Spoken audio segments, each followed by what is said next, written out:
હિલોળા વગરનો સાગર ઠંડો લાગે, મજા ન આવે.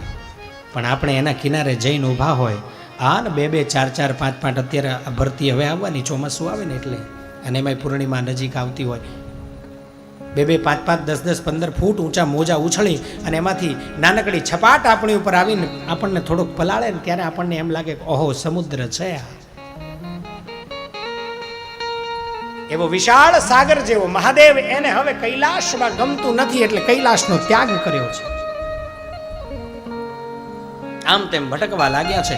યુગો સુધી ભટક્યા પછી ભટકતા ભટકતા એ મહારાજ, એ મહાદેવ, એ શિવ, એ કલ્યાણકાર પરમ તત્વ વળી પાછું કૈલાસ બાજુ આવ્યું છે.